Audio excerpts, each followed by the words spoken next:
وردەکاری یەکەم سەردانی سوودانی بۆ واشنتۆن و بینینی بایدن چییە؟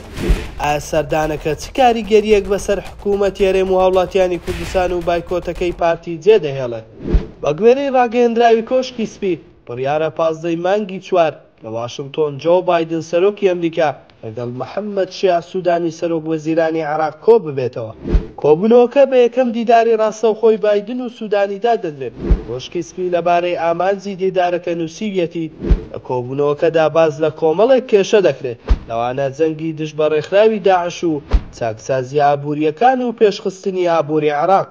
نووسینگەی سوودانیش لەبارەی دیدارەکە ڕاگەیاندووە ئامانجی دیدارەکە هەنگاونانە بۆ هاوبەشی هەمەلایەنەی عێراق و ئەمریکا لەژێر ڕۆشنایی ڕێکەوتنی چوارچێوەی ستراتیژی نێوان هەردوو وڵات لە بوارەکانی سیاسی و ئابووری و دارایی و ڕۆشنبیری و پەروەردەیی و ئاسایش.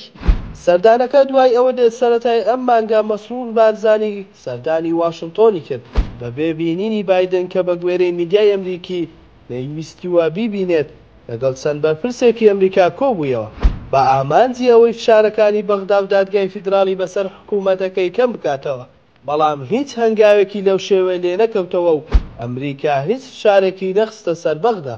بە بڕوای چاودێران چوونی سوودانی بۆ ئەمریکا و پێشوازی لێکردنی لە بەرزترین ئاست دەری دەخات کۆشکی سپی پشتیوانی سوودانی دەکات و لە داهاتووش پشتیوانەکە زیاتر دەبێت ئەگەر حکوومەت هێرێم و حیزبی دەسەڵاتیش زیاتر بەربەرەکانی بەغدا بکات، بە ئەگەری زۆرەوە دووچاری سزا و پەراوێز خستن دەبێتەوە، چونکە ئەمریکا لەو قۆناغە ناوێت پێشە بۆ حکوومەتەکەی سوودانی دروست بێت و ناسەقامگیری بەهۆی هەنگاوە تاگلایەنەکانی پارتیەوە بێتەکایەوە، وەیە ناچاریشی دەکەن لە بڕیاری بایکۆتی هەڵبژاردن پەشیمان ببێتەوە.